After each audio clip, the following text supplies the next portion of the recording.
વંદે માતરમ લોકશાહીનો મહોત્સવ આવ્યો છે. વિકાસની ગતિને આગળ ધપાવે એવા લોકસેવકને ચૂંટવાનો અવસર ગુજરાત રાજ્યની રાષ્ટ્રભક્તિને વરેલી જનતાને મળ્યો છે. હંમેશા વિકાસની રાજનીતિને પહોંચતું આવ્યું છે ગુજરાતની જનતા અને સંવર્ધન કરતું આવ્યું છે. ભારતીય જનતા પાર્ટી પોરબંદર જિલ્લા મહાનગર જન સમર્થન ભાજપને વિકાસને આપણા મહાનગરને વન સ્ટેપ અહેડ શાનદાર શાનદાર અને જાજરમાન બનવાનો સંકલ્પ આપણા લોકલાડીલા કેબિનેટ મંત્રી શ્રી અર્જુનભાઈ મોઢવાડિયા વિસ્તૃત માહિતી આપશે. ભારત માતા કી જય. પોરબંદર મહાનગરને જાનદાર શાનદાર અને જાજરમાન બનાવવા માટેનું ટીમ ભારતીય જનતા પાર્ટીનું આજે સંકલ્પ પત્રનું અમે વિમોચન કરવા જઈ રહ્યા છીએ. આ સંકલ્પ પત્રની અંદર આવનારા 5 વર્ષની અંદર જે આયોજન થવાનું છે અને મહાનગર સમકક્ષ બધી જે સુવિધાઓ ઊભી કરવાની છે એ બાબતનો અમારા પાર્ટીના તમામ આગેવાનોએ સાથે મળીને આ સંકલ્પ પત્ર તૈયાર કરેલું છે. એમાંના ઘણા કામોને રાજ્ય સરકારે સૈદ્ધાંતિક મંજૂરી પણ આપી દીધી છે અને ઘણા કામો ગતિમાં પણ છે. એ પૈકી અત્યારે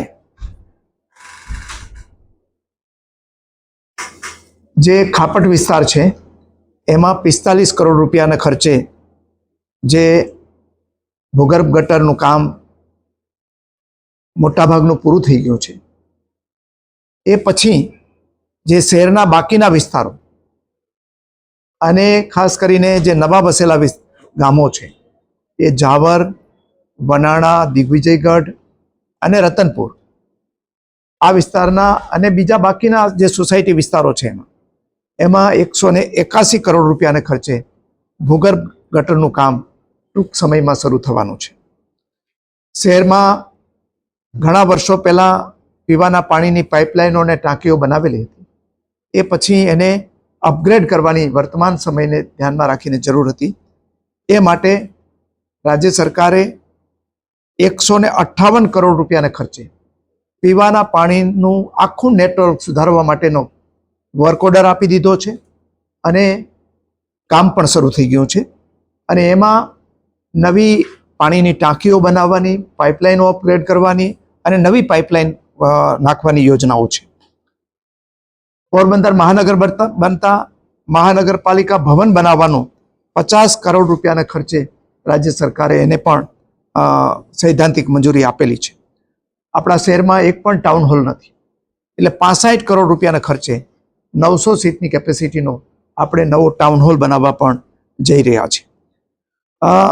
એ ઉપરાંત જે શહેરનો ઘન કચરો નીકળે છે એને એકઠો કરીને એનું સેગ્રીગેશન કરીને એનો ઉપયોગ પુનઃ ઉપયોગ થઈ શકે, રિસાયકલ કરી શકાય, એના માટે 38 કરોડ રૂપિયાની યોજના આપણે ત્યાં મંજૂર થયેલી છે.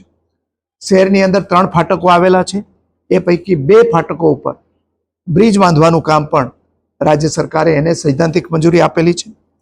અને 55 કરોડ રૂપિયાને ખર્ચે તબક્કાવાર આ શહેરની જેટલી પણ સ્ટ્રીટ લાઇટો છે 10 વર્ષ જૂની, એ તમામ સ્ટ્રીટ લાઇટોને પણ LED સ્માર્ટ લાઇટ સિસ્ટમ મારફતે અપગ્રેડ કરવાના કામને મંજૂરી આપી છે અને એનું કામ પણ ટૂંક સમયમાં શરૂ થવાનું છે.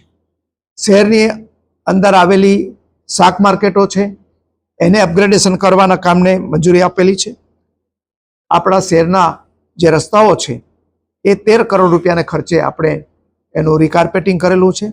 અને જે નવા વિસ્તારો ભણેલા છે એમાં પણ આપણે રસ્તાઓનું કામ પૂરું કરીશું. એ ઉપરાંત આપણે જે છાયા રોડ છે આખો એને આઇકોનિક રોડ તરીકે મંજૂરી આપીને એનું કામ શરૂ કરવામાં આવેલું છે. આપણા જે ફુવારાઓ બનેલા છે એમાં જે નવો ફુવારો છે એને પણ અપગ્રેડ કરવાનું કામ અત્યારે ચાલી રહ્યું છે. અહીંયા આપણે ત્યાં એક સ્ટેટ લાઇબ્રેરી જે ટ્રસ્ટ સંચાલિત હતી, નગરપાલિકાની કે આપણી પોતાની કહી શકાય એવી મહાનગરપાલિકાની એક પણ લાઇબ્રેરી નહોતી. આપણે સ્ટેટ લાઇબ્રેરી છે, 125 વર્ષ જૂનું મકાન છે, એને આપણે હેરિટેજ રિસ્ટોરેશન કરવાના 5 કરોડના કામને મંજૂરી આપેલી છે. અને એ પણ આપણે ખૂબ આધુનિક લાઇબ્રેરી બનશે અને એમાં સોલાર સિસ્ટમ પણ આપણે લગાવવામાં આવશે. એ ઉપરાંત આપણે 11 કરોડ રૂપિયાના ખર્ચે પક્ષી અભયારણ્યની બાજુમાં નવી લાઇબ્રેરી, આધુનિક લાઇબ્રેરી મહાનગરપાલિકા બનાવવા જઈ રહી છે. બીજી લાઇબ્રેરી રાજ્ય સરકાર પોતે બનાવવા જઈ રહી છે.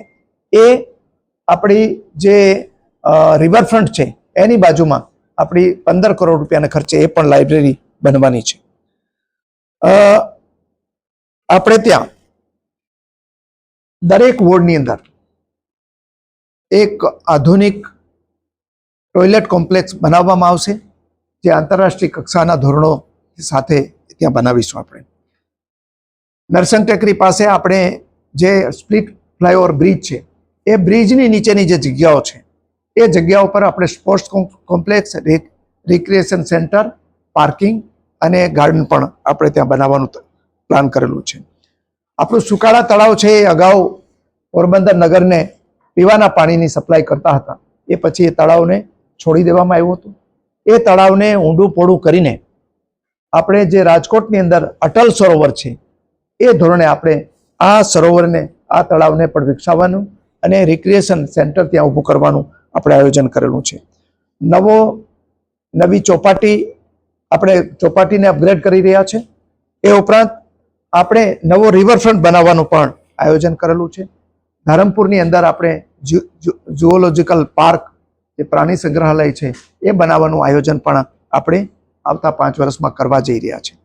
આ મહત્વની યોજનાઓ જે આપણે વિચારેલી છે શહેર માટે, એ આપણે એનું અહીંયા આપણી સમક્ષ જાહેરાત કરેલી છે. બાકીની જે યોજનાઓ છે, રોજગારીને લક્ષી હોય કે બીજી કોઈ યોજના હોય, એ આપણે એનો પણ આ સંકલ્પ પત્રની અંદર સમાવેશ થાય છે. નાની બીજી ઘણી યોજનાઓ પણ છે, એ તમે સંકલ્પ પત્રમાં જોઈ શકશો. પોરબંદર એક પર્યટન ધામ બની શકે એમ છે, અને પર્યટન ધામ બને આપણે ત્યાં તો સ્વાભાવિક રીતે આપણી રોજગારીની તકો, વેપાર ધંધાની તકો ખૂબ ઉજળી બને. એ માટે આ આપણે આની અંદર સંકલ્પ પત્રની અંદર સમાવેશ કરેલો છે. તમને બધાને ખ્યાલ છે કે પોરબંદર જ્યારે નગર હતું ત્યારે આપણે માત્ર એક ચીફ ઓફિસરની જગ્યાઓ જે બીજી નગરપાલિકાઓને મળે છે એ રીતે મળતી હતી, અને એમાં પણ એક ચીફ ઓફિસર છે 2-3 નગરપાલિકાના ચાર્જમાં હોય છે. હવે ચીફ ઓફિસર દરજ્જાના લગભગ 8 જેટલા અધિકારીઓની જગ્યા અહીંયા મંજૂર થયેલી છે. એ પૈકી આપણે 4 જેટલાએ તો અત્યારે જવાબદારી પણ સંભાળી લીધેલી છે. ચીફ ઓફિસરની જગ્યા અપગ્રેડ કરીને કમિશનર રેન્કની બનાવવામાં આવી છે, એટલે કલેક્ટર દરજ્જાના અધિકારી હવે કમિશનર તરીકે આપણે અહીંયા નિમાયેલા છે. એટલે વહીવટી સુવિધાઓ પણ ખૂબ અનુકૂળતા થઈ છે. સાથે સાથે આપણે દરેક વોર્ડની અંદર આપણે વોર્ડ કચેરી પણ બનાવવાના છે. આપણા 13 વોર્ડ છે, 13 વોર્ડ કચેરી બનશે. એ પૈકી અત્યારે ખાપટની અંદર વોર્ડ કચેરીનું કામ ચાલી રહ્યું છે, અને બાકી ધરમપુરની અંદર એક સિવિક સર્વિસ સેન્ટર, સેવા કેન્દ્ર છે, એનું નિર્માણ પણ આગામી દિવસોમાં કરીશું. જે ગ્રાન્ટ અત્યાર સુધી નગર તરીકે મળતી હતી એના કરતાં 5-6 ગણી ગ્રાન્ટ આપણે મહાનગર તરીકે મળવાની છે.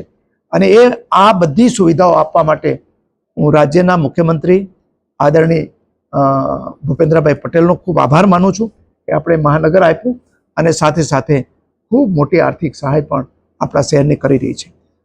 પણ આપ સૌનું મારફતે મારે ધ્યાન દોરવાનું છે કે કોઈ પણ કામ સિવિલ વર્ક આપણે હાથમાં લેતા હોઈએ ત્યારે પહેલાં જમીન મેળવવાની પ્રક્રિયા થતી હોય, જમીન મળી જાય એના પછી આપણે એના પ્લાન, એસ્ટિમેટ વગેરે મંજૂરી કરવાની હોય, અને એના પછી કામ શરૂ થતું હોય છે. એટલે જાહેરાત થાય એટલે આપણે મહાનગરપાલિકાની જરૂરિયાત જાહેરાત થઈ અને 1 વર્ષ થયું છે, પણ 1 વર્ષની અંદર આપણે બધા જ આટલા પ્રોજેક્ટમાંથી ઘણા બધા પ્રોજેક્ટ મંજૂર કરાવી અને આપણે એને કેટલાના વર્ક ઓર્ડર આપ્યા છે, ને કેટલાની વર્ક ઓર્ડર આપવાની ગતિમાં છે, અને બાકીના આવતા 5 વર્ષની અંદર આપણે આ કામો પૂરા કરીશું. અને એ સાથે પોરબંદરને આપણે માત્ર દેશના નકશામાં નહીં પરંતુ વિશ્વના નકશામાં છે જ, તો એને એ કક્ષાનું નગર બનાવવાને આપણે સૌ સાથે મળીને પ્રયાસ કરીશું. તમારા સૌનો આભાર.